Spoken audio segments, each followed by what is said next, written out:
кейінгі кездері баға нарығы шарықтап бара жатыр. Кім жасап отыр қымбатшылықты? Ұлттық банк жасап отыр. Әлі көздер ғой, елбасы айтты ғой. Сендердің наның, етің маған керек жоқ. Мына мұнайды сатамыз да ертең шетелден сатып аламыз деген. Міне, ең жаңағы қасақана әрекет содан басталды. Бүкіл ауылдың шаңырағын ортасына түсірді, бәрін қиратты. Қызғыштай қорғау керек еді өз өндірушілеріміз. Бізде керісінше өз өндірушілеріміз неге банкротқа ұшыратып, оны не үшін? Оның жаңағы мүлкін тартып алу үшін. Айналып келгенде халыққа тікелей қарама-қарсы экономикалық соғыс жүрді 30 жыл бойы. Бірақ өзімізде бар өнімнің қымбаттауының өзі көп адамдарда сондай наразылық тудырып жатыр. Жер бөлініп, латифундистердің қолына кетіп қалған. Мал жайылатын жер жоқ. Қытайлар, білесіз бе, 500 шаршы километр жер беріп қойдық оған. Хан Тәңіртауында беріп жердік қой. Халықты ойлаған билік болған жоқ. Әйтеуір биліктің өзін сақтап қалу үшін анаған да ләппай, айдақарға, аюға да ләппай. Онда көп векторлық саясат бізді жезөкшелікке апарады. Саған да берем, саған да берем. Ал тек билікті сақтап қалу үшін ләппай дейтіндердің бәрін қуу керек. Мысалы өткендегі сыртқы істер министрі Идрисов, сіз қазақша неге сөйлемейсіз дегенде не деді? Басым шауып алсаң да сөйлемеймін қазақша деді ғой. Ондай адамды үкіметті ұстауға бола ма? Ондайлар көп қазір. Қазақ тілінде оның санасы жоқ мүлдем. Ол қалай біздің ұлттың мүддесін қорғайды? Сыбайлас ресейліктермен. Сол жақтан оқу бітіріп келген, соның тәрбиесін алған, ана тілін білмейді, тек қана орыс тілінде ғана өмір сүретіндер, аналармен бірден әмпей-жәмпей бола салады. Болды. Сөйтіп ұлттың мүддесі айдалада қалып жатыр. Ұрлаған ұрлап, жырлаған жырлап, өз әуенінен қайтпайтын үкімет болып тұр ғой.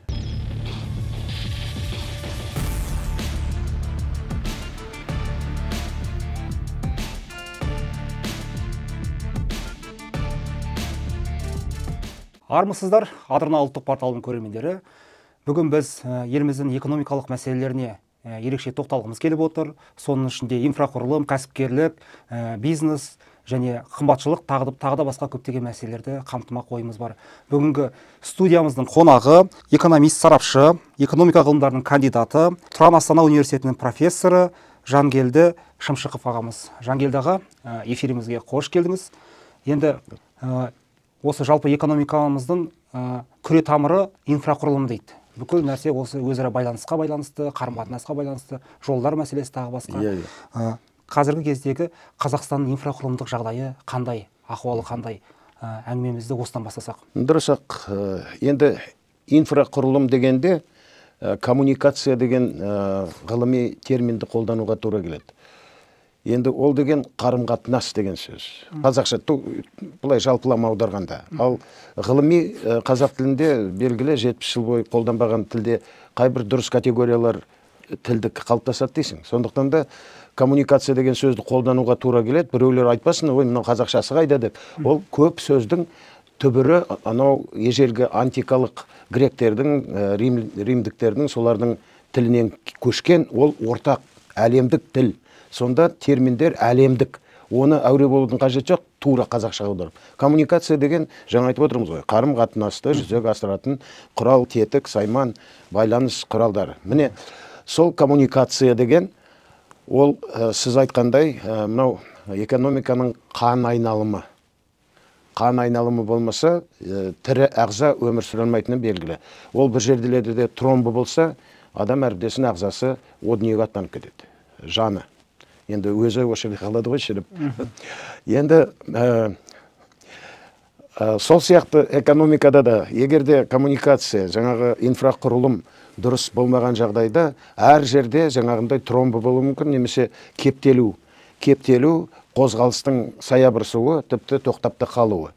Енді инфрақұрылым дегенде, көпшілікке түсінікті болу үшін айтайық, инфрақұрылым деген не екен. Оны енді бұлай жалпылама бүгінгі үйреншікті орыс тілімен айтса инфраструктура дейді. Енді кейбіреулер құрылым дегенді түсінбей жатса инфраструктура немесе инфрақұрылым.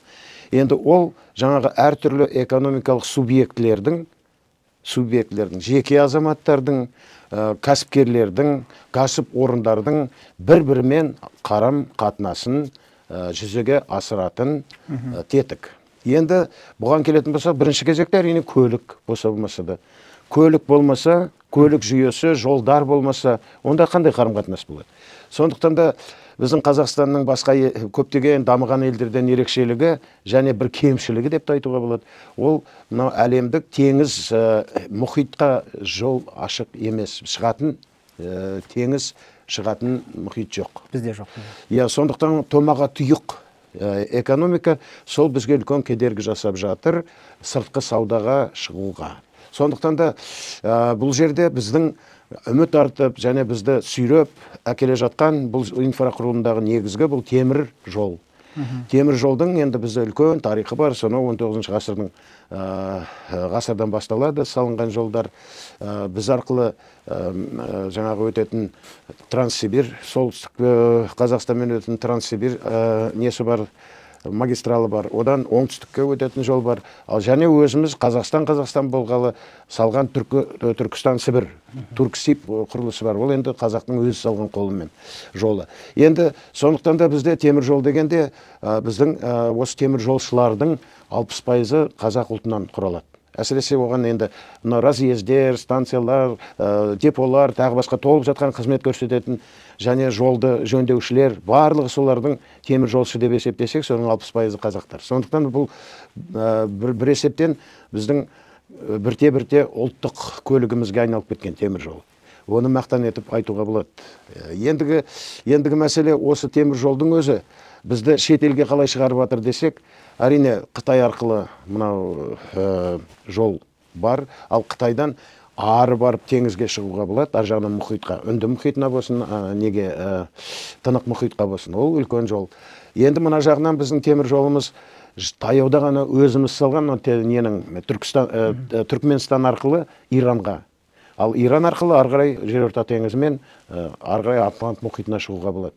Енді болмаса да мына солтүстік көршіміз Ресей арқылы Волгодон каналы арқылы 5 теңізді жалғап жатыр ғой. Сол арқылы да біз жаңағы темір жолмен тасымалдай отырып ары қарай шығуымызға болады. Темір жолдың әлі де болса келешегі зор. Ол біз неге Батыс Европаға да темір жол арқылы шыға аламыз.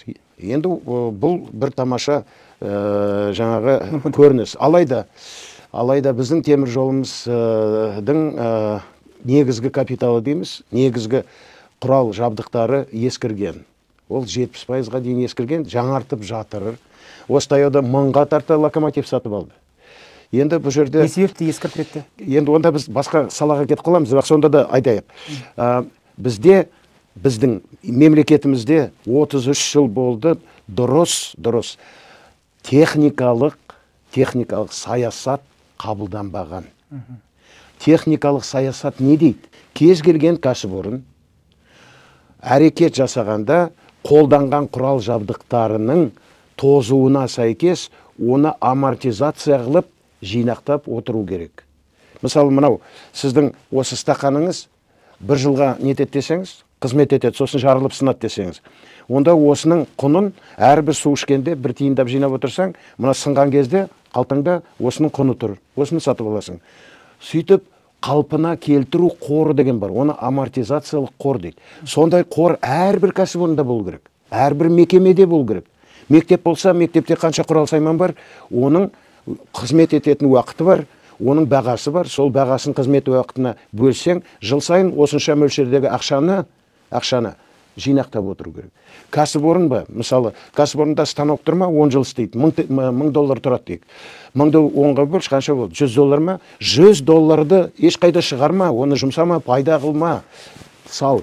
Неге? 10 жыл өткенде ана станоктың ақшасы сенде дайын тұр. Сонда сен жаңартып отырасың. Ал бізде жаңарту үшін сондай талап ететін техникалық саясат болмай отыр. Оны біз қақсап келеміз, айтып келе жатырмын, мен талай рет жазғам оны.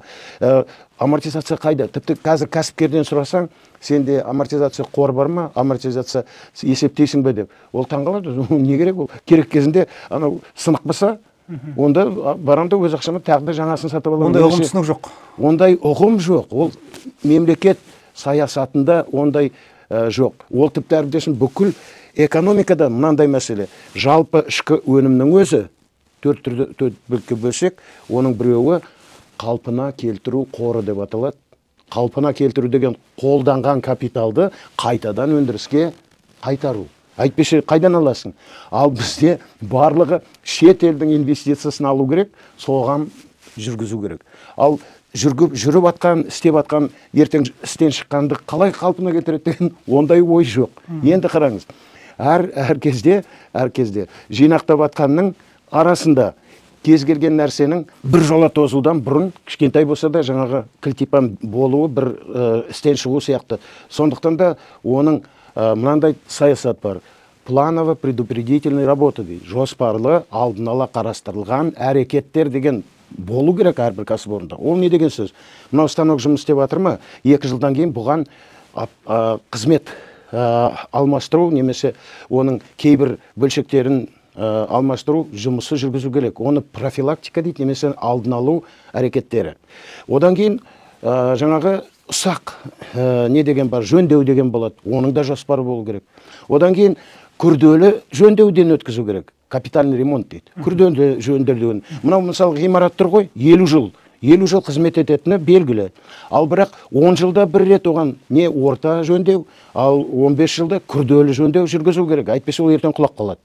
Ал 50 жыл тұратыны дұрыс. Бірақ 25 жылдан кейін тозып әр жері құлап сүрініп атқан кезде, сол кезде міндетті түрде күрделі жөндеу. Ал оның бәрі алдын ала жоспарлану керек. Әрбір үлкен объектінің күрделі жөндеу, орта жөндеу, сосын ағымдағы жөндеу, текущий ремонт дейді. Соның барлығының жоспары әрбір кәсіпорында болу керек. Ал сіз қазір кез келген жерге баршы, ешқандай ондай жоқ. Сосын мына жылу құбырлары жарылып жатыр қазір. Тағы да қыс келді, қақсап жатырмыз. Неге? Өйткені ондай планово-предупредительный жұмыс немесе жоспарлы алдын алу жұмыстары деген оларда тіпті болжамда жоқ. Мына жылу құбырындағы жарылыстар, онымен бірге шахталардағы түрлі апаттар барлығы да бәрі кез келген, міне кішкентай кәсіпорын ашшы.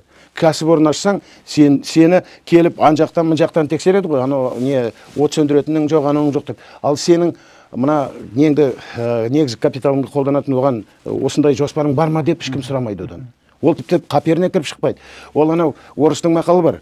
Пока гром не грянет, мужик не перекрестится деген. Ол не деген сөз? Жарқ етіп, найзағай ойнаған кезде барып, ол Алла бар екен, Құдай бар екен, сол кезде нете бастайды, шоқына бастайды. Сол сияқты бізде міндетті түрде адам шығыны болу керек. Біреу өртеніп кету керек, біреу апат болу керек. Сол кезде ошу маусымдық бір компания дейді ғой, маусымдық көтереді, тағы да басылып қалады. Мына кешегі қыс қой енді қазір, қыс қаһарына еніп жатыр, Екібастұз алайықшы.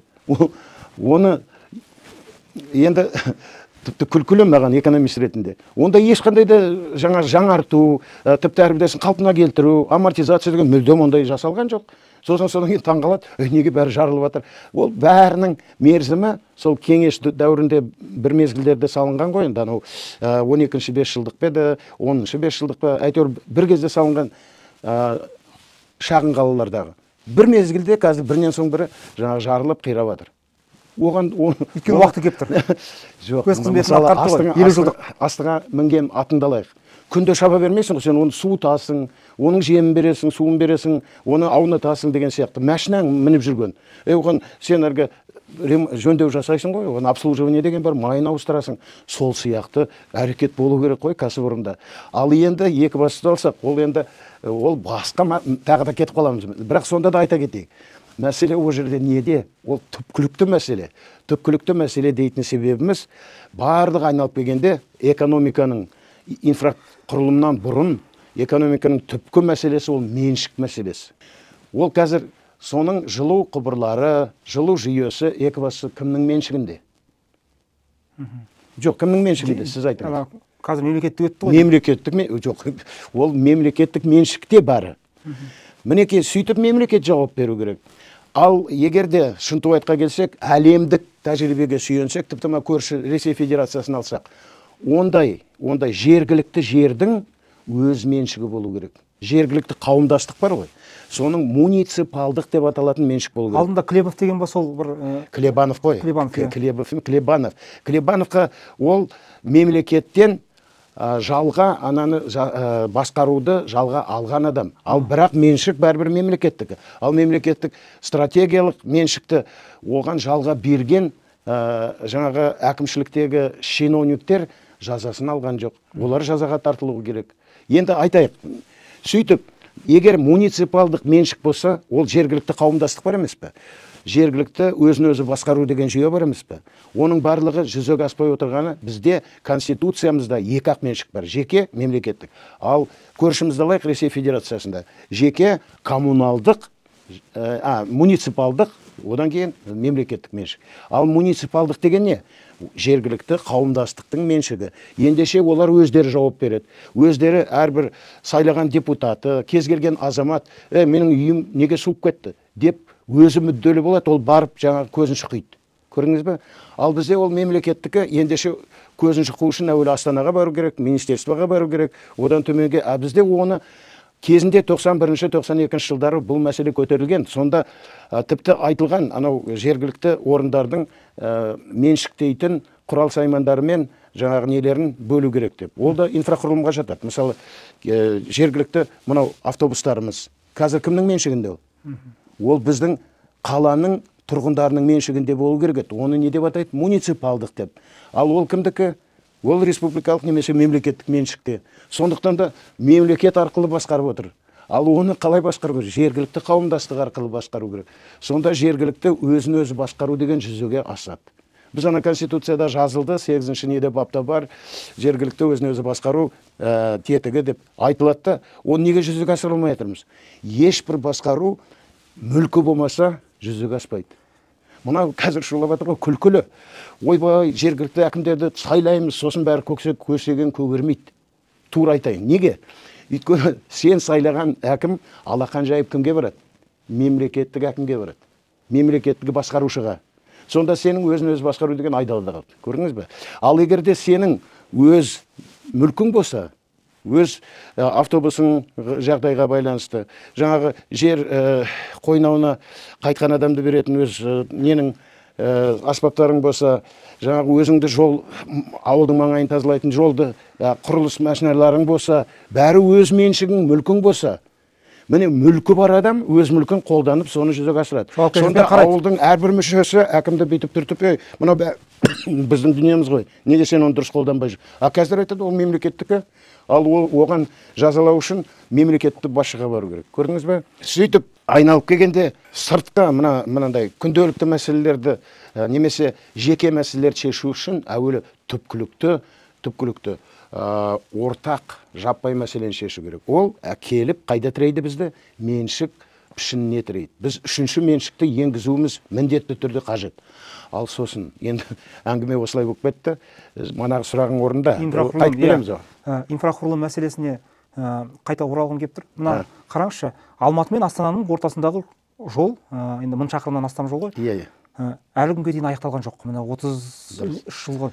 Енді бұл біздің мемлекетіміздің дамуына да кері әсерін тигізбей ма бұл жол? Ондай сұрақты кішкентай балаға да қойсаң, ол айтады, тигізеді, әрине, ол зиян деп. Онда емес мәселе. Неге олай болды деп сұрасаң бір жөн, онда ол дәреже мені көтеріп сұрайсың. Ал егер ол әсерін тигізе ме десең, мен кішкентай балада айтады, тигізбек түгіл ол зиян келтіріп жатыр деп айтады. Мен де айта салам, бітті, ол олай емес сұрақ. Ол сұрақта осы нәрседе жатыр. Неге бітпей жатыр бұл? Бітпей жатқан себебі айналып келгенде Сингапурдың кереметін таң қалып атқанда бәрі нені мойындап жатыр, сыбайлас жемқорлықты Ли Куан Ю жою үшін әуелі өз туыстарын, өзінің достарын түрмеге отырғызып, ешкімді тырп еткізбей тазалыққа шақырып, соның арқасы деп. Енді мен айтайын, мынау неге Астанадан Алматыға баратын жолды құрылысын жалғастырған кезде бірнеше рет тендер немесе мемлекеттік тапсырыс, мемлекеттік сатып алу жүйесі орын алды.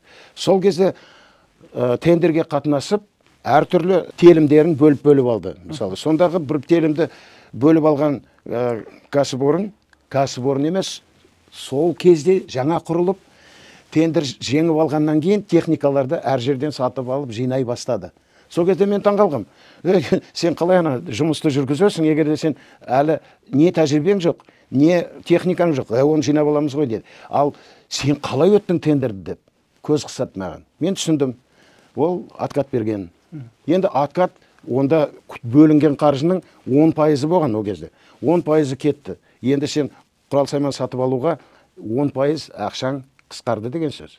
Енді жұмыс әрекет жасаған кезде тағы да сен ол жетпеу қалуы мүмкін. Солай ғой. Сондықтан әртүрлі жолмен келген тексерушілерге сен де откат бересің, тағы да қосымша, сөйтіп әйтеуір жол аяқталды деген жаңағы не бересің? Есеп бересің. Сөйтіп бір жыл ма, жарты жыл дегенде ан жері мін жері тесіліп, быт-шыты шығып қирайды. Неден болды бәрі? Неден болды? Тендердің адал, әділ өтпеуі. Ол тендер өту біздің сайлау жүйесі сияқты. Онда Сталин айтқан ғой, кімге дауыс береді, ол маңызы жоқ. Кім дауысты санайды деп. Сол сияқты бұл жерде де кім жасайды, кім деген сияқты тендерді кімнің қолына тиеді? Көкесі барының қолына тиеді. Ал көкесі бар ерке. Ерке ол жұмысты дұрыс атқара ма? Жоқ. Ендеше түп тамыры тағы да инфраструктура деген айналып келгенде келіп қайда келеміз? Тағы да түп тамыры жалпы мәселені шешу керек. Ол деген мынау бүкіл жүйені, бүкіл үкіметтік жүйені алмастыру керек. Оны басқа жолмен құратындай әрекет жасау керек. Сонда тендерді алған өте мысалы жаңағы мамандығы, тәжірибесі, жауапкершілігі толық қанды болатын кәсіпорынның қолына тисе, онда оны және қатаң қадағалап отырса, мәселе солай болады. Мысалы, мынау батыс Қытай, шығыс Европа жолын салып атқан кезде көрдіңіз ғой, қаншама ондаған километр жолды бақылаушылар келіп, кәдеге жарамайды, стандартқа жарамайды деп қайтадан салдырған. Егер де мына Алматы Астана жолында сондай талап болған кезде, қазір ол баяғыда салынған жол ғой, ол сіз айтып отырсыз, салып жатыр деп. Ол салынған жол, ол жаңағы пайдалануға берілген 5-10 жыл бойы қолданып, анау неден шығанақтан шыға бер анау Гүлжанбеді, соған дейінгі ой шұңқыр дәл сол жер манағы мен айтқан кәсіпкердің нәтижесі. Көрдіңіз бе? Сондықтан да инфрақұрылымдағы мәселелер бәрібір айналып келгенде неге тіреледі? Моралдық, этикалық мемлекеттің, қоғамның денсаулығына, климатына келіп тіреледі. Егерде жаппай жаңағы клептомания болса, әрбір жаңағы чиновник, егер барып бір мәселені көтерсең, ал маған қандай ол пайда береді? Жеке пайдасын ұялмай айтады.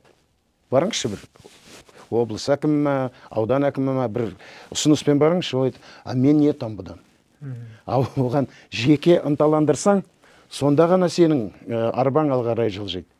Содан құтылу керек қой. Ол үшін кадрды іріктеуді, тамыр таныстық, жаңағындай әмпей-жәмпей барлығын доғарып, тек қана объективті ол үшін біздің қазіргі Құдайға шүкір толық қанды жүйелер бар. Адамның әрбесін детектор лжи деген бар, өтірігіңді шығарып беретін. Сол арқылы өткізу керек, тестілеу керек болашақ адамды. Ол ауру, клептомания деген ол ауру, ол сырқат, ол ұрламаса тұра алмайтын. Біздің шиновниктердің бәр шетінен содан сырқат жұқтырған. Оны жұқтыртқан білесің ғой, өткен елбасымыз, ол бәрін жұрттың көзінше мойындап еді ғой, не деп еді? Кез келгеніңді апарамды қолына жетектеп сотқа берем деп. Халықтың көзінше айтты. Ол өзі мойындады. Өзінің бүкіл серіктестері немесе жаңағы сатраптары бәрі шетінен ұры екен. Міне, қайдан шықты мәселе?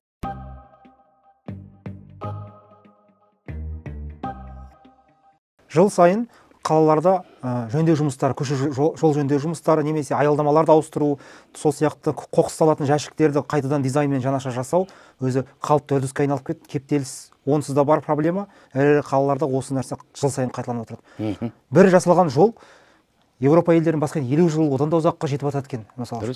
Ал бізде неге бір жылға жетпейді жолымыз? Тағы да айналып келеміз. Егерде муниципалдық меншік болса, онда қала тұрғындары өзінің жиынында әрқайсысы көзінен түртіп әкімді орнына қояр еді. Ал қазір ол мемлекеттік болғаннан кейін әкімшіліктегілер, соған жауап беретіндер не істейді? Әртүрлі схемалар жасаған, сызбалар. Сол арқылы мемлекеттің ақшасын иемдену. Ал иемдену үшін ол не істейді? Мысалы, жаңа бордюр былтыр салынған, ол бордюрды алып тастап, орнына басқа бордюр салады. Ал ескі бордюр қайда? басқа біреуге сатып жібереді. Көрдің бе? Жол былтыр ғана салынған, оны салып атқанда айтады: ей, соншама не тырыспай қойыңдар, келесі жыл тағы саламыз ғой деп. Көрдіңіз бе? Ал егер де сол кезде жаңағы шегелеп тұрып дұрыстап салдырса, онда келесі жылды тағы да қайдан ақша аласың? Қай жерден не ұрлайсың? Әрбір жаңа құрылыс, жаңа жөндеу, барлығына чиновниктер қалай қарайды? Клептократтар.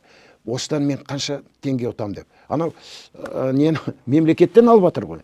Ал егер де муниципалдық меншік болса, онда мемлекеттен емес, өз қалтаңнан аласың ғой. Ол кезде халық сені бақылап отыр. Ей, мынауың не дейді? Ал қазір мынауың не деп айтылмайды, өйткені анау жоғарыдан берді ғой. Бұл жоғарыдан берді, бұл алды, ұрлағанын ұрлады, ұрламағанын салды. Сөзіңіз аузыңызда. Автожол саласын дамытуға 2022 жылға республикалық бюджеттен 603 миллиард теңге бөлініпті. Жыл соңына дейін 1000 шақырым жолды қозғалысқа ашылады деп жоспарланған дейді. Енді мынау қалған 3000 шақырым жұмыстар 2023 жылғы аяқталмақ дейді. Яғни осыдан 2 есе көлемде тағы да келесі, яғни осы 23 жылы бөлінген болып тұр. Яғни сонда жыл сайын қаржылар үдемелі түрде көбейіп жатыр, бөлінетін жұмыс жөндеуге. Айналып келгенде орындаушылар үшін де, әкімшілік үшін де, және осы тендерді жүргізушілер үшін де неғұрлым мерзім ұзақ болса, сол ғұрлым ұтымды, сол ғұрлым түсетін ақша да, сұрап алатын ақшаны да, тіпті олардың әрқайсымен сөйлесіп көрсең, олар айтады: біз дейді түйе сұрап қой аламыз дейді. Көрдің бе? Ол баяғы қазақтың нақылы өзі. Біреуден бірдеңе сұрап барсаң, түйе бер десең, ол түйе бермесе де айтыр, қой береді ғой деп. Сондықтан да бұл 2 есе, 3 есе артық жаңағы сұрайды ақшаны. Ал бірақ 2 есе емес, жаңағы бір есе қып береді. Ал оның өзін енді жыл соңында инфляция болды, күтпеген жағдайлар болды, есептелмеген форс-мажорлық уақиғалар болды деген сылтаумен қайта қарайды. Сөйтіп ана тендердің әуелдегі бағасын қайтадан көтереді. Әрбірдесін кейбіреулер тендер ұтар алдында, бұдан әйтеуір қазір оны доғарды дейді. Мынандай не болған талап. Міндетті түрде бағасы төмендеген сайын сол ұтады. Ол төмендетіп бағамен алады, мысалы мектепті. Содан кейін жаңағы оның үстіне откатын берді, сөйтіп анау ақша аз қалды ғой. Ол жетпейді енді ана мектеп. Мектептің бірақ қабырғасын салып қойды, сосын айтады: мектеп керек пе сендерге? Мен мынаны бітіре алмаймын, мен бітті ақша. Беріңдер тағы да. Сосын анау қайтадан маслихат жиналады, үйтет, сосын жетпей қалды деп. Жетпей қалды деп, тағы да 2 есе ақша бөлінеді. Оған сылтау табылады. Оған айтады: инфляция, міне қара, 20% инфляция. Қалай бүкіл бәрі қымбаттап кетті? Немесе тағы да жұмыс барысында бізге материал беретін компанияларды ауыстыруға тура келді. Үйтті, әртүрлі сылтаулар табылады. Өйткені бәрі бір-бірімен жемқор, сыбайлас. Ол ана әкімді әуелде әкімшілікте білген, оны бітіре алмайтын мектепті. Бірақ өзінің олардың мүддесін берді ғой откатпен. Содан кейін олар оны қамқорлыққа алады, алуға міндетті болады. Мысалы, Миттал қалай құтылды?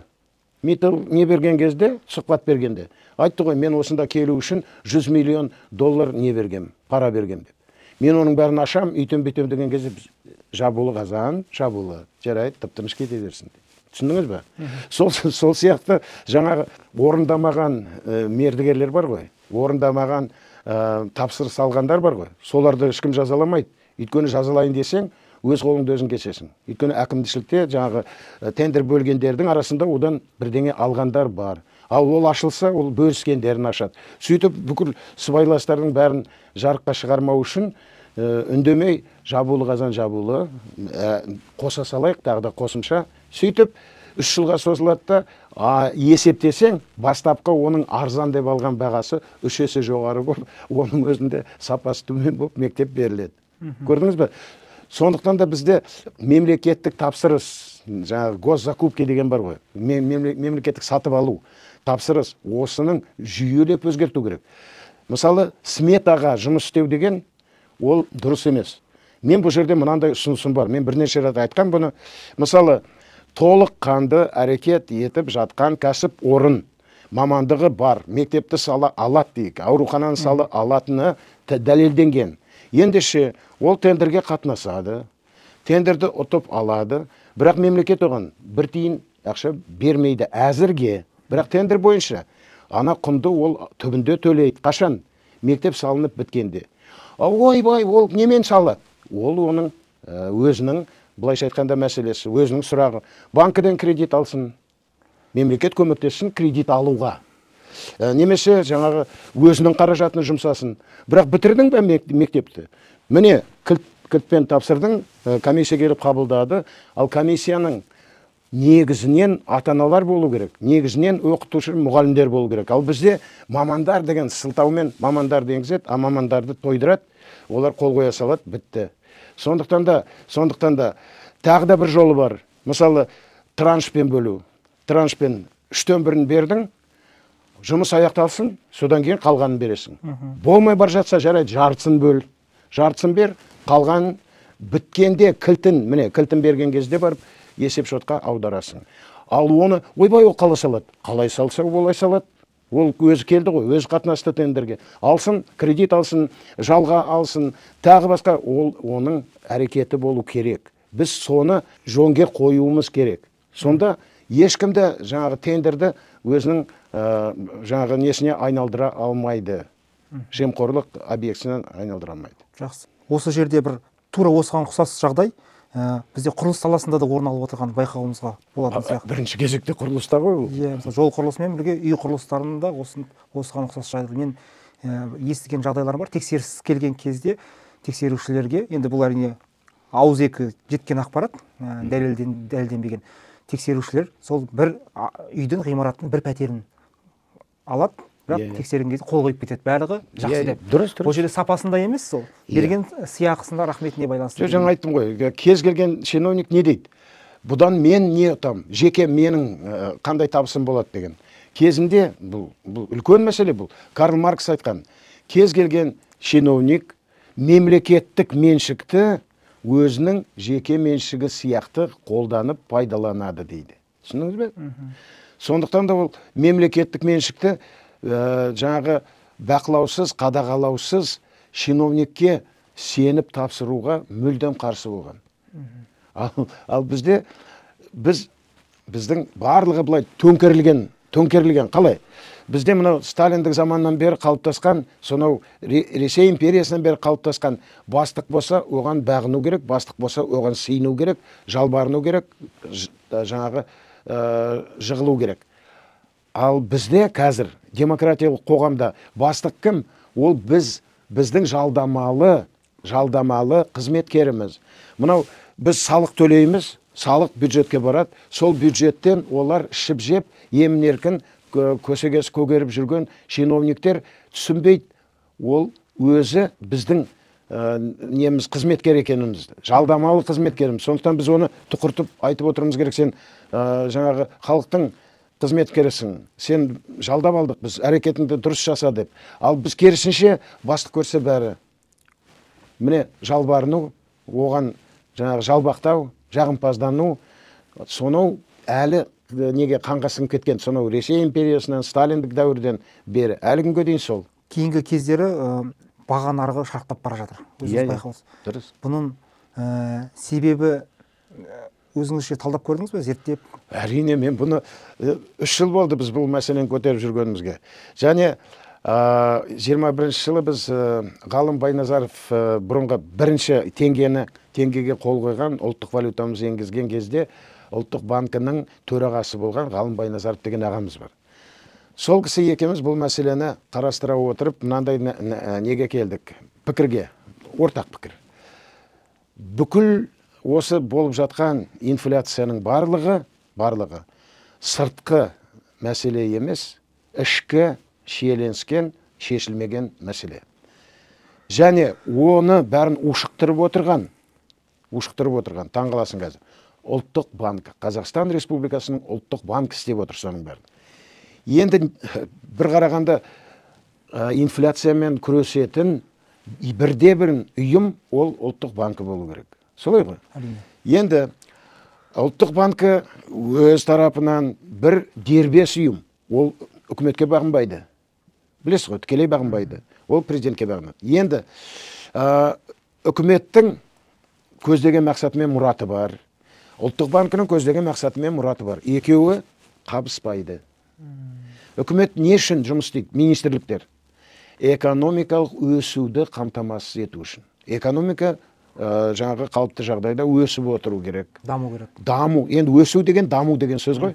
Даму деген келмейді, өйткені даму кейін кеткенде де даму деп атайды. Шегінсең де ол да даму. Бір орында тірі тұрсаң, ол да даму. Алға жылжу, ол да даму. Алға жылжу, өсу. Сондықтан экономикада экономический рост дейді, ол развитие мен рост екеуі бір-бірімен жаңағы алшақ ұғым. Сондықтан да өсу. Өсу деген жылма жыл жалпы ішкі өнім 4, 5, 6, 10, 12 пайызға өсіп отыру керек. Мысалы, Қытайдың экономикасы осыдан 20 жыл бұрын басында 20 пайызға дейін өсіп отырған. Сон жылда 19 пайыздан 12, қазір оларда саябырсыды, 7 пайызға түсті. Ал біз жылда мақтанамыз 4,5 пайыз деп. Көрдіңіз бе? Өсу. Соған кім жауап береді деймін? Үкімет жауап береді. Ал ұлттық банк ше, ол инфляцияға жауап береді, және ол өзінің резервтарын, ұлттық банкінің резервтері болады. Қоры деген кішкене келіңкіремейді. Резерв деген жай қор емес, запас қор, резерв. Сол резервтерінің ұлғаюына жауап береді. Егер де оның резерві өсіп атса, онда оған президент та, парламент та, ұлттық банкінің басшысына, дұрыс жұмыс істемей атсың деп айта алмайды. Көрсеткішін көрсетеді. Міне, осынша 20 пайызға өсті. Менің көрсеткішімді орындадым деп. Мысалы, әрине оған жаңағы кінә тағады. Неге дәлізден шығып кетті? Инфляция 6 мен 8 пайыздың дәлізінде ұстап тұруың керек еді. Ал сен оны шығарып алдың 20 пайызға деп. Ол айтады, ол бұл жерде монетарлық уақиға орын алып отыр. Мен онымен таргеттеу арқылы күресем дейді. Инфляциялық таргеттеу. Инфляциялық таргеттеу деген не? Инфляциялық таргеттеу деген жаңағы инфляцияны реттеп, оны саябырсыту, оны тежеу. Қалай тежейді? Неге инфляция болады? Ол былай деп есептейді. Монетарлық құбылыс. Бұл ақша көп болғаннан кейін айналыста ақша құнсызданады. Соның кесірінен немесе салдарынан инфляция қарқындап өседі. Ендеше қандай шара қолдану керек? Ақшаны азайту керек айналыстан. Ол үшін не істеу керек? Ұлттық банкі, білмейтін адамдарға айтайын, ұлттық банкі өзі эмиссия жасайды, ақша шығарады. Ақшаның бәрі ұлттық банкіде. Ұлттық банкі сол ақшаны екінші деңгейдегі банкке кредитке береді. Түсіндіңіз бе? Қандай шартпен береді? Базалық ставкамен береді. Базалық ұлттық банкінің ставкасы. Қайталайым. Базалық ұлттық банкінің ставкасымен береді. Ал ол ставканы кім анықтайды? Ұлттық банкі өзі анықтайды. Түсінікті ме? Былтыр жарты жылдың ішінде 5 рет өзгертті ұлттық базалық ставканы.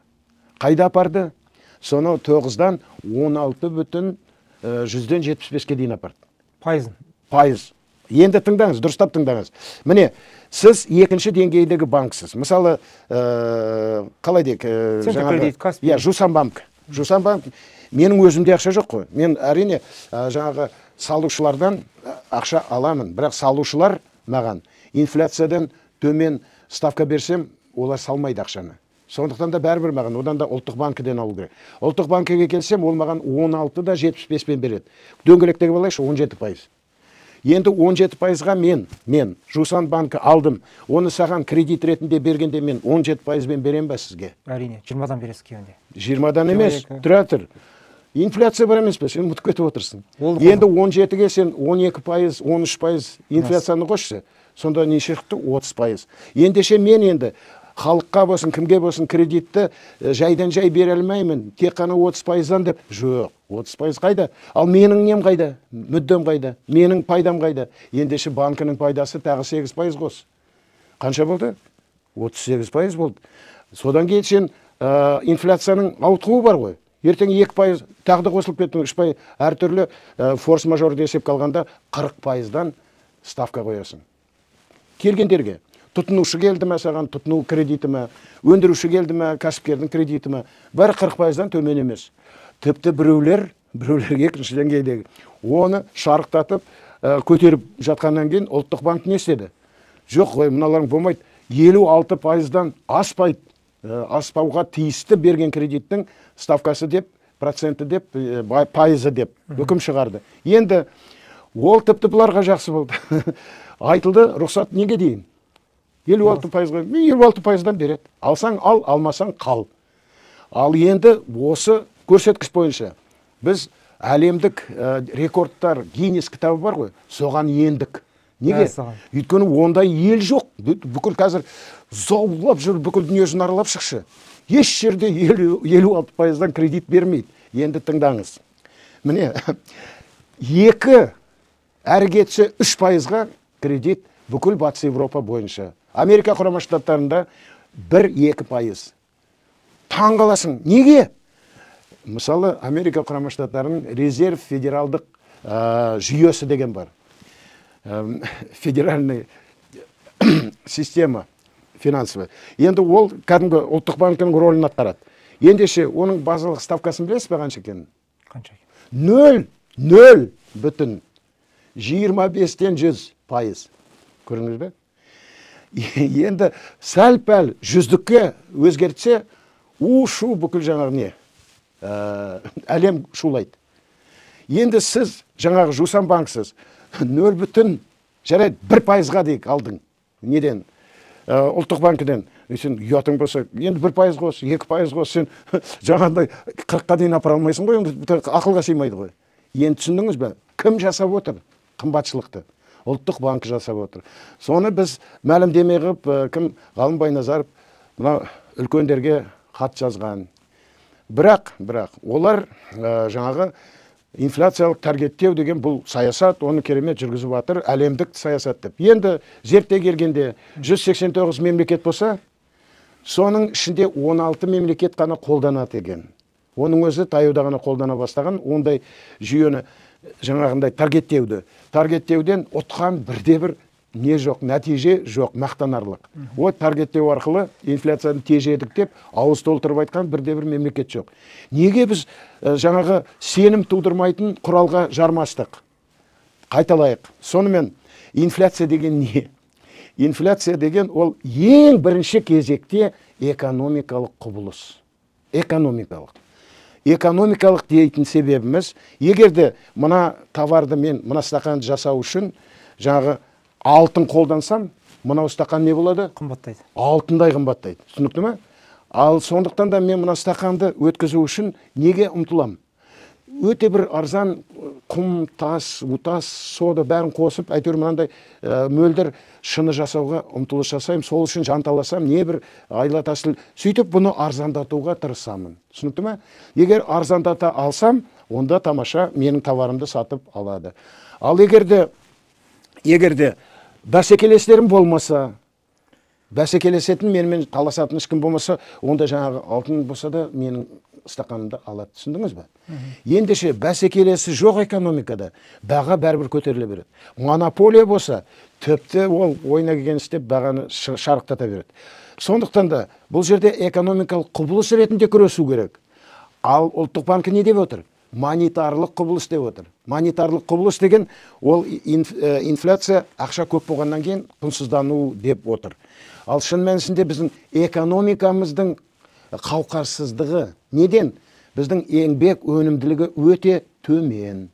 Біздің товарларымызды өндіру үшін біз сонау 14 ғасырдағы технология қолданамыз. Мысалы, ет өсіру, мал өсіру үшін, егін егу үшін, ескірген технология, бізде компьютерлік жаңағы тамшылау арқылы суару деген сияқты, оған әлі көшкен жоқпыз. Сондықтан біздің товарларымыз қандай?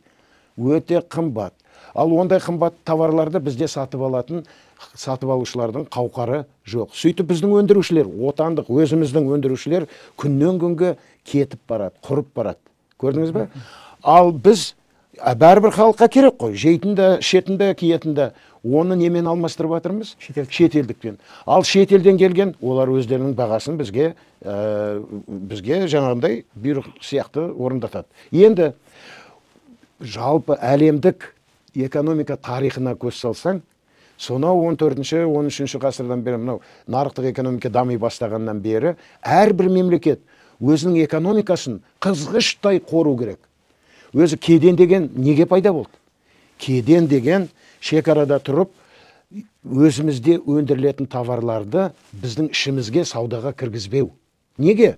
Егер де ол кіріп арзан болып өтсе, біздің жаңағы өндірушілеріміз ана товарды өндіре алмайды. Өйткені ешкімге керегі болмай қалады.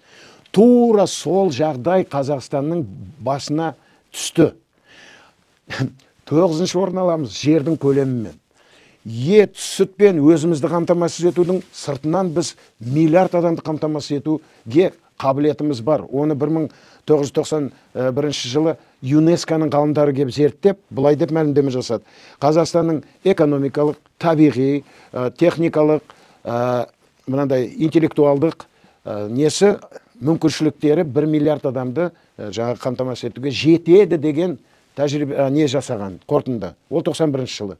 Одан кейін бүкілін барын құртып жойды ғой. Кәдімгідей ауылдың шаңырағын ортасына түсірді, бүкіл завод фабриканы кесіп шетелге сатып жіберді. Түк қалған жоқ қой. Бірақ ыңғай сауда орталықтарын, базарлар, мешіттер, 1000 мешіт салынды. Көрдіңіз бе? Кері әсер, сырттың өнімдерін тасымалдайтын нелер. Ал енді айтасыз ғой, онда өзіміздің экономикамыз жоқ, қалай күн көріп жатырмыз деп. Жер асты байлықтарын сатып, одан түскен ақшаға киім-кешек, тағы басқаны сатып алып жатырмыз.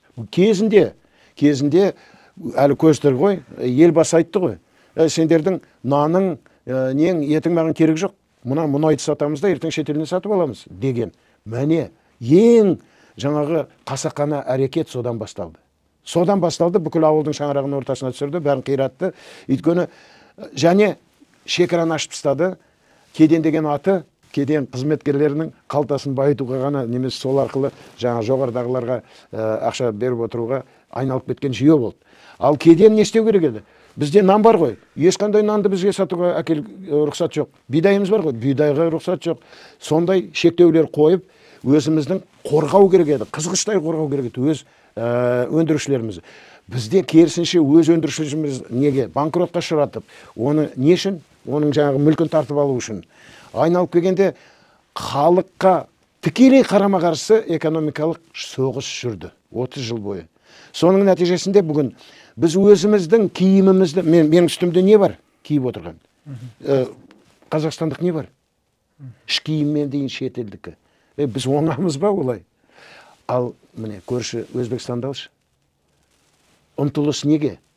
Ұлттық өндіріске сүйену. Ұлттық экономика сүйену. Ол анау деген тіпті қажет жоқ. Әуелі ұлттық идеология болу керек. Өзімді өзім асырайым деген. Тіпті әріптесім бар ғой. Сауаты болса, экономистің сауаты болса, ол төрт сатысы бар екенін біледі эконом. Ол не? Өндіру. Өндіргеннен кейін не? Айырбас. Одан кейін не? Бөліс. Одан кейін тұтыну. Сонда өзің өндірдің, айырбастадың, сосын барып тұтындың. Ал бізде қалай? Өзің өндірген жоқсың. Айырбастан шетелдікін алдың, соны тұтынып жүрміз. Немен есептестік? Болашақ ұрпақтың байлығы жер астындағы. Сонымен есептесіп отырмыз. Көрдіңіз бе? Қандай жаңсақ және қасақана әрекет.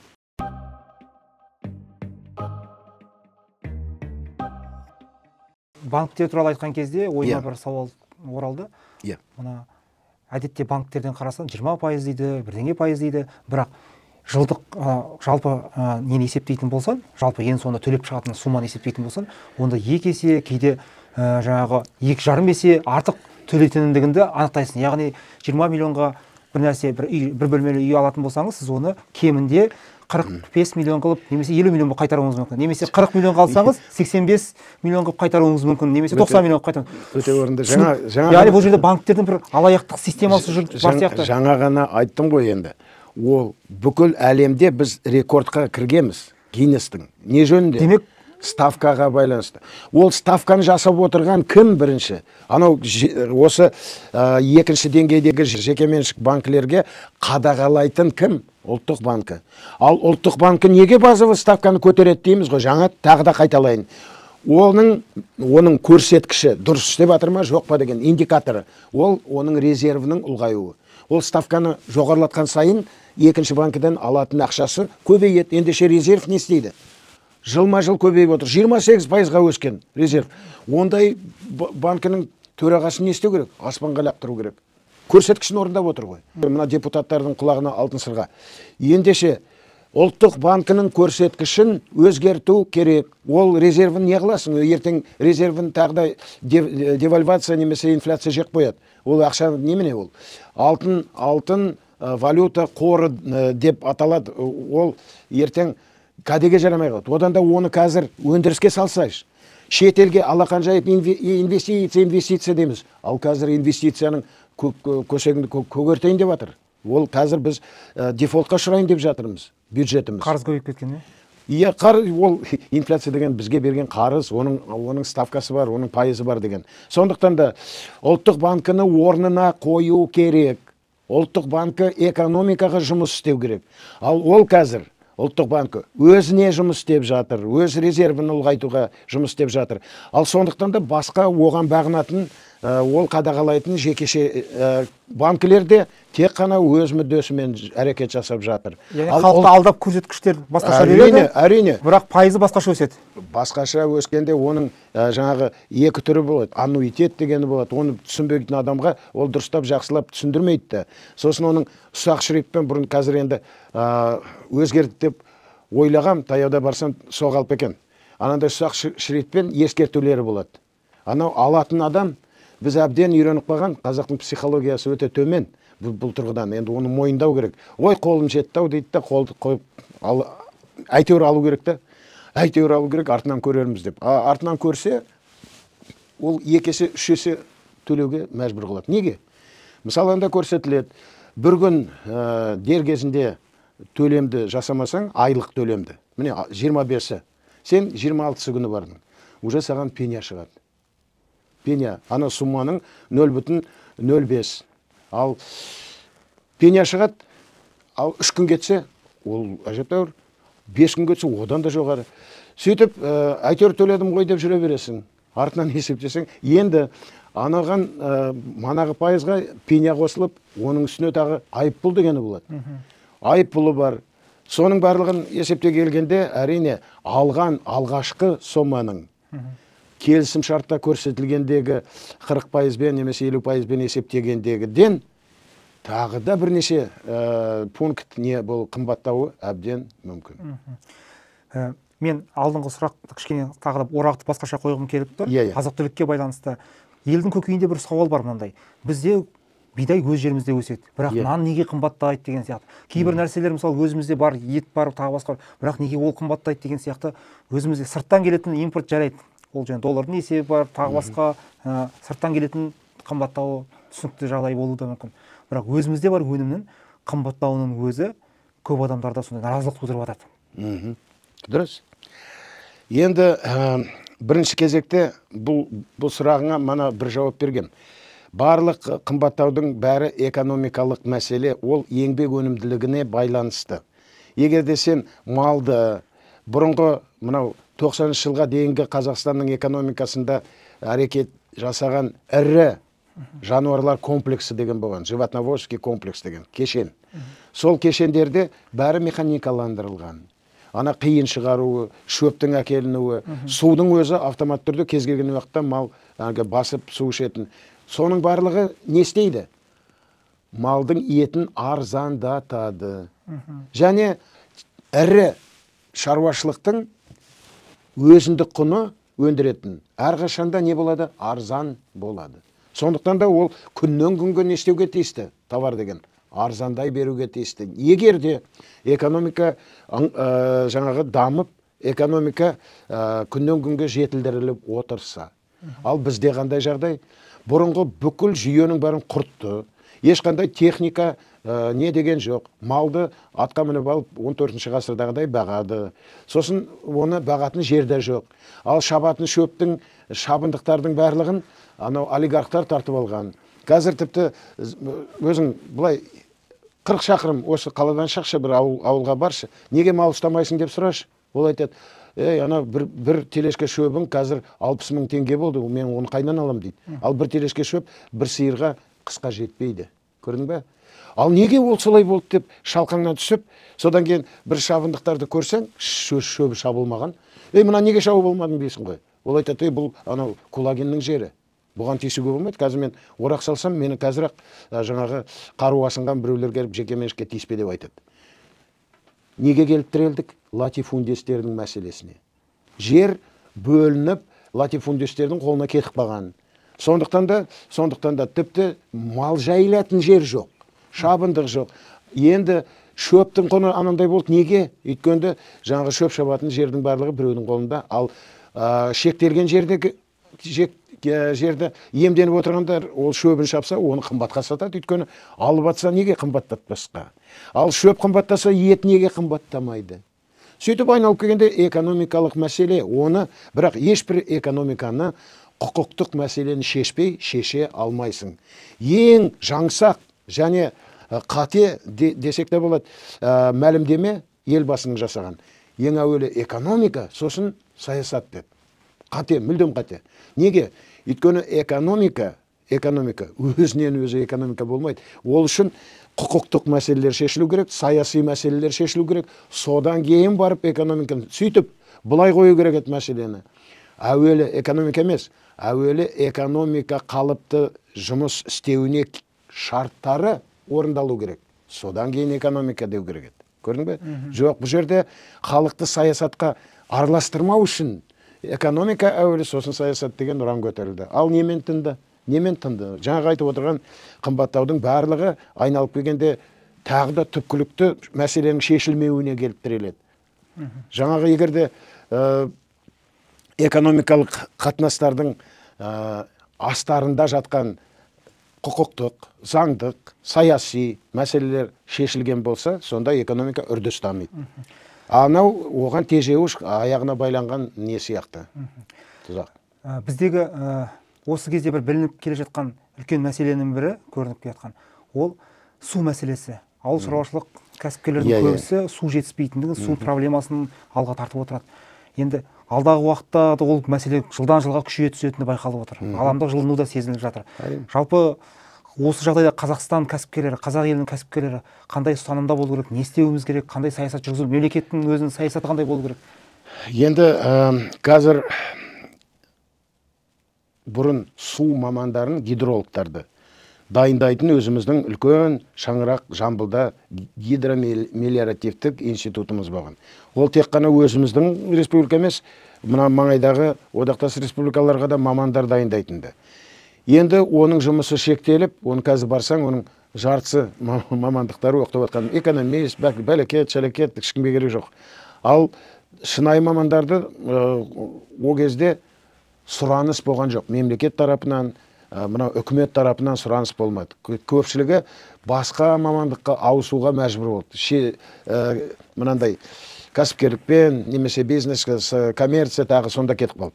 Ал олардың қазіргі көтерген, сол кезде көтерді, олар көтеріп жатыр бұл мәселені. Енді құлағына жеткен сияқты.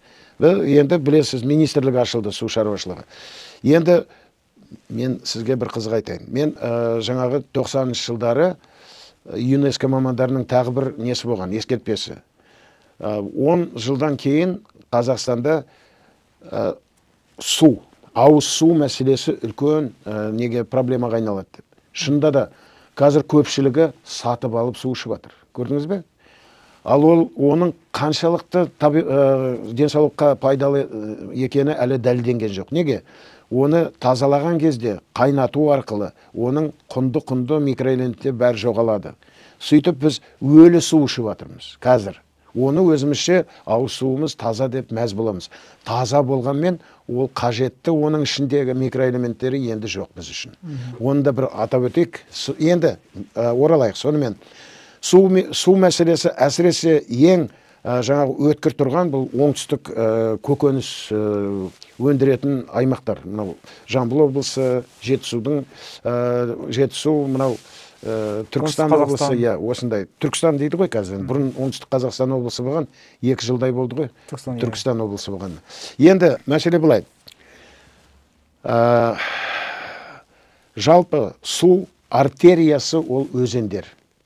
Өзендер арқылы су келеді басқа елден. Соған байланысты оны трансшекаралық өзендер деп атайды. Трансшекаралық өзендер жайында халықаралық келісімдер бар. Халықаралық ережелер бар. Ол бойынша өзеннің суы пропорционалды жағасындағы елдерге бөліну керек. Түсіндіңіз бе? Мысалы, миллиард куб текше километр суы бар десек, 3 мемлекет тұрса, әрқайсына 33%-дан су алу міндетті.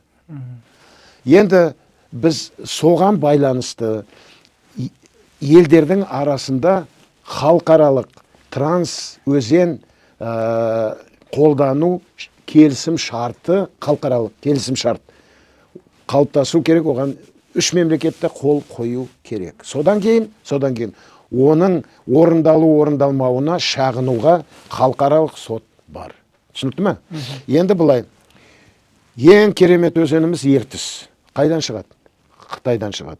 Қара Ертіс, одан кейін ол Ертіс болып келіп Зайсанға, одан кейін бізге келеді.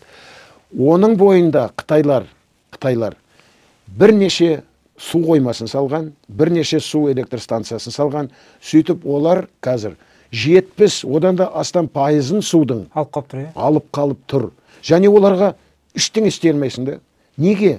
Өйткені кезінде ең бірінші кезекте не істеу керек еді? Келісім шарт қол қойдырту керек еді оларға. Олар әлі күнге дейін қол қойған жоқ.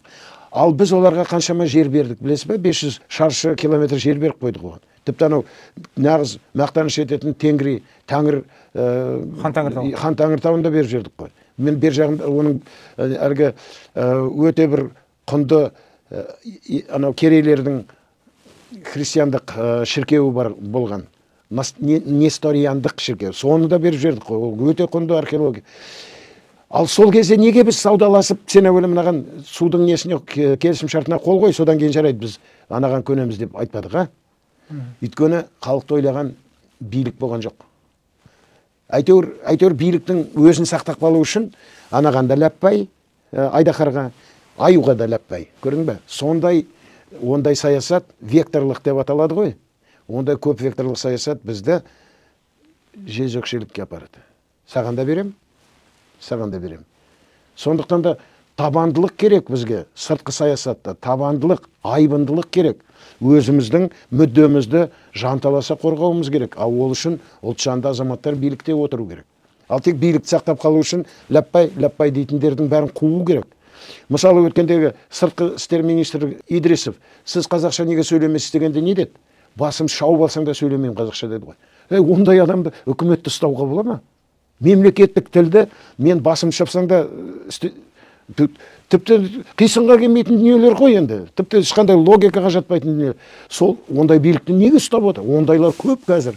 Таяуда ғана әлеуметтік жүйеде бір министр қазақша 5 минут бірдеңелерді айтты, сонда анау комментарий беріп отырған қыз бала айтты ғой. Мынау біраз бірдеңелерді айтқан сияқты болып еді, мен ештеңе түсінген жоқпын деп. Сіздер қалай дейді? Біз одан да түсінген жоқпыз. Өйткені ол анау не үшін барғанын біліп отыр ғой қыз бала. Мүмкін бірдеңе ұққан шығар. Біз түк анау сөз, ұғым, қазақ тілінде оның санасы жоқ мүлдем. Ол қалай біздің ұлттың мүддесін қорғайды? Ойлашы. Жарайды. Сөйтіп шекара, трансшекаралық ертісіміз солай.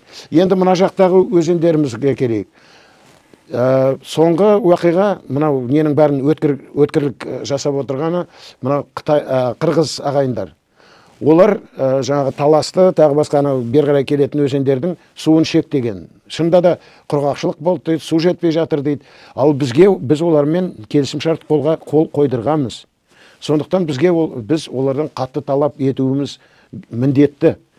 Ал біз бұл жерде осалдықта танытып отырмыз. 5 ауданымыз көкөніс еккен, барлық несі күйіп кетті. Ол қаншама шаруашылық неге шығынға ұшырады. Енді одан өндіріп алу керек Қытайдан, Қырғызстаннан. Олар жауап беру керек. Неге ол суды бөгейді бізден? Суды оларға да бізге де тиесілі. Егер де оның су жетпей жатса, жетпей жатқан судың өзінің жартысын бәрібір бізге беру керек қой. Келісім шарт бар ғой. Міне сонымен айналысатын бізде су мамандары, заңгерлер қалған жоқ қой. Жаңа қалпына келтіріп жатыр ғой. Енді Орал өзенін білесіз бе? Ол да трансшекаралық. Ресейден бастап алады. Онда да 6 не салып қойған ресейліктер. Су қоймасын, электростанцияларын. Оралдың суы қазір мына неден келеді? Балтырдан келеді. Неге? Су әбден азайып кеткен, есіл сияқты болып қалған. ол Есілден 10 есе арнасы кең өзен болатын. Мен 70 жылы барғанда онда керемет таң қалғам оның кеңдігіне. Ана орыстардың өлеңі бар емес, широка Уральская река деген. Сонда керемет.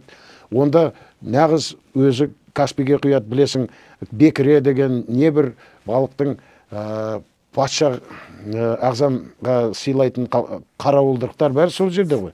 Ал қазір онда ештеңе қалмаған. Өйткені ана жақтан барлық суды ұстап. Ал бізде соны табанды түрде халықтың мүддесін қорғайтын шиновниктер жоқ. Олар қайта сыбайлас ресейліктермен сол жақтан оқу бітіріп келген, соның тәрбиесін алған, ана тілін білмейді, тек қана орыс тілінде ғана өмір сүретіндер, аналармен бірден әмпей-жәмпей бола салады. Болды. Сөйтіп, ұлттың мүддесі айдалада қалып жатыр. Сондықтан да айналып келгенде тағы да түпкілікті мәселе неде? Үкіметіміздің ұлттық кадрлармен қамтамасыз етілмеуі. Уақыт тақап қапты. Біраз мәселені жағы көтердік, бірақ айтылмаған, қойылмаған сұрақтардың басым бөлігі де қалып қалған сияқты. Келесі бір жолы осы жалғастырсақ, қарсылық жоқ. Бірақ уақытында осы Астана Ақмола болған. Тарихи атауы Ақмола. Бірақ бір кезде оны Қоқан-Лоқылықпен Хрущев заманында Целиноград деген. Сол кезде Целиноград қаласында 8% қазақ болған. 8%. Осында біз Алдан Смайыл деген азамат Қараөткел деген газет шығарған. Және тіл және мәдениет деген қоғамды қазақ тілінен республикалық бір жыл бұрын бізде құрылған. Сонда Қараөткелде қаншама біздің тарихымыз, қаншама қиянат көргеніміз, қандай соның бәрін жазып бір күні шаршағанда Алдан Смайылов айтқан: еститін құлақ болса, айтылмаған сөз қалмады ғой деді. Сол сияқты біраз дүниені айттық, бірақ еститін құлақ бар ма, жоқ па? Анау кім айтты ғой? Тоқаев. Тыңдайтын мемлекет құрамыз деп, тыңдайтын үкімет болады деп, слышащее правительство. Білмеймін, әзірге айтылмаған ой қалмаған сияқты, айтып жатырмыз, бірақ қандай әлгі ит үреді, керуен көшеді деп бізді үрдіріп қояды, өздері ішіп жеп, ұрлап, жырлап, өз әуенінен қайтпайтын үкімет болып тұр ғой. Енді үмітсіз шайтан дейді қазақ. Үміттенеміз, үміттеніп әрекет жасамайтын болсан, енді ол да үлкен қателік. Сондықтан өзіңіздің тілектеріңіз, ойға алған, көтерген мәселелеріңіз барлығы түптің түбінде орындалатын болсын. Соған бәріміз шын жүректен Адырна редакциясы тілектеспіз. Ауырмаңыз, өзіңіз сияқты елдің мүддесін ойлайтын ағаларымыз, азаматтарымыз аман болсын. Тағы да эфирде жүздескенше. Жақсы. Сау болыңыз.